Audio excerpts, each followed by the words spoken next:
آپ سب واقف ہیں کہ اسرائیل کس حد تک اپنی سطح سے گر کر انسانیت کو بھول کر اپنی حماقت میں غازہ پٹی میں بسے ہوئے جو مظلوم فلسطینی ہیں ان پر ظلم و ستم ڈھا رہا ہے۔ فضائی حملے ہوئے، زمینی حملے ہوئے، یہاں تک کہ روزانہ جو ضروری اشیاء استعمال ہوتی ہیں اس کے سپلائز پر پابندی لگا دی گئی، دکانیں جلا دی گئیں، بم سے اسپتال اڑائے گئے، اسکول یونیورسٹیز پر حملہ کیا گیا، یعنی چاروں طرف سناٹے اور ویرانی عام کر دی گئی، اور اپنی زمین پر رہنے والے جو مظلوم فلسطینی تھے ان کو نقل مکانی پر یعنی مائیگریشن پر مجبور کیا گیا، اور وہ نہتے آج پناہ گزین کیمپوں میں ہیں۔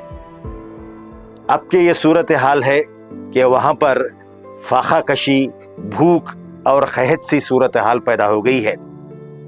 اقوام متحدہ کے سیکریٹری جنرل اینٹونیو گوتریس کہتے ہیں کہ یہ مین میڈ کرائسس ہے۔ اسرائیل نے انتقام لینے کے لیے جو رسد ہوتی تھی، سپلائز ہوتی تھی، اس پر پابندی لگا دی ہے۔ کئی ٹرک منتظر ہیں کہ وہ الگ الگ ممالک سے جو رسد پہنچائی جا رہی تھی وہ لائیں اور ضروری اشیاء تقسیم کریں فلسطینیوں میں۔ ایسا ہو نہیں پا رہا ہے۔ اب حالات کچھ سدھر رہے ہیں کہ اب یہ دیکھا جا رہا ہے میڈیا میں کہ رسد آہستہ آہستہ سے ان تک پہنچنے لگی ہے، مگر جس طرح کا ڈیمانڈ ہے اس حد تک سپلائی بالکل میچ نہیں کر پا رہی ہے۔ یہاں تک کہ دیکھا گیا ہے کہ وہاں کے جو بچے ہیں ان کے دونوں ماں باپ جو شہید ہو چکے ہیں، وہ اپنے جو ساتھ میں اپنے سبلنگس ہیں، اپنے جو بھائی بہن ہیں، ان کے کھانے کے لیے قطاروں میں ٹھہرے ہوئے نظر آ رہے ہیں۔ ایسی بے بسی کا عالم ہے۔ ساری دنیا تماشا بنی ہوئی یہ سارا منظر دیکھ رہی ہے۔ جو ورلڈ پیس کے ٹھیکیدار ہیں وہ خاموش تماشائی ہیں۔ سب سے بڑی بات یہ ہے کہ عرب ممالک جو دم بھرتے ہیں اسلام کی سربلندی کا، وہ بھی تماشائی بنے ہوئے ہیں۔ اب تک کے یہ حالات ہیں کہ 32,000 سے لوگ اپنے ناکردہ گناہوں کی سزا پا کر شہید ہو چکے ہیں، 70,000 سے زیادہ لوگ زخمی ہیں، اسپتالوں میں انفراسٹرکچر بگڑا ہوا ہے، ان کے علاج کا بہت بڑا مسئلہ ہوا ہے۔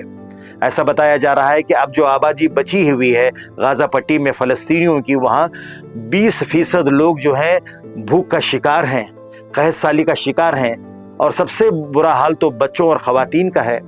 30% ایسے بچے ہیں جو مال نیوٹریشن کا، ڈی ہائیڈریشن کا شکار ہوئے ہیں، اور ان کے علاج کا بہت بڑا مسئلہ ہوا ہے۔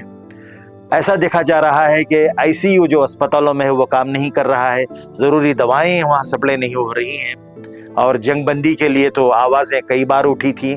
قطر اور مصر جیسے ممالک نے آپس میں سمجھوتے کے لیے کوششیں کی، ثالثی کردار نبھایا حماس اور اسرائیل کے نمائندوں کے ساتھ۔ امریکہ بھی اس میں جڑ گیا، مگر کئی جو راؤنڈس آف یہ جو ڈسکشن تھے، جو کئی ڈیل اس کی ہوتی رہی، وہ ہوتے ہوتے نہیں کے برابر رہ گئی ہے۔ جنگ بندی کے تعلق سے آوازیں چاروں طرف سے آئیں دنیا میں کہ کم سے کم ماہ مبارک رمضان المبارک کے دوران جنگ بندی ہو جائے۔ پہلی آواز دی گئی عبوری جنگ بندی کی، ٹیمپرری سیز فائر کی، پھر پرماننٹ سیز فائر کی آواز دی گئی۔ رمضان المبارک شروع ہو گیا، بمباری کا سلسلہ جاری رہا، حملوں کا سلسلہ جاری رہا۔ جو لوگ اپنے کھانے کے لیے قطاروں میں لگے ہوئے ہیں وہیں پہ بھی بم فائرنگ ہوتی رہی ہے، اور اناج لیتے ہوئے، کھانا لیتے ہوئے بھی لوگ شہید ہوتے رہے ہیں۔ امریکہ کی دوغلی پالیسی کے بارے میں مختصر یہ کہا جائے کہ ایک طرف امریکہ پیسہ فراہم کرتا رہا، ان کی مالی مدد کرتا رہا، ہتھیار پہنچاتا رہا، اور نئے جدید جو قسم کے ٹیکنالوجی کے جو ویپنس ہیں وہ فراہم کرتا رہا، دوسری طرف جنگ بندی کے لیے بھی آوازیں اٹھاتا رہا۔ اقوام متحدہ میں جب بھی قرارداد یعنی جو بل پاس کرنی ہوتی تھی جہاں پر سیز فائر کے لیے اس سے وہ دور رہتا تھا، اب یہ عالم ہے کہ وہ یہ کہہ رہا ہے کہ غازہ پٹی کے قریب کوئی ایک ٹیمپرری سی بندرگاہ پیدا کر دے گا جس سے جہازوں سے ان کے لیے رسد پہنچے، اور اپنے ہیلی کاپٹر سے وہ ایئر ڈراپنگ کے ذریعے غذا فراہم کر رہا ہے۔ وہ ایئر ڈراپنگ کے پیکٹس لیتے ہوئے بھی کئی فلسطینی وہاں پر جام بحق ہو رہے ہیں، شہید ہو رہے ہیں۔ بحیثیت مجموعی آج ہم دنیا کے اس حصے میں رمضان المبارک خوشحالی میں گزار رہے ہیں، ہمارا افطار، ہماری سحری خوشحالی میں گزر رہی ہے، مگر ہمیں یہ محسوس کرنا ہوگا کہ وہ لوگ رمضان المبارک میں بھی بموں کی آوازوں کے درمیان جو ہیں اپنی عبادتیں گزار رہے ہیں، اپنے مکانوں سے دور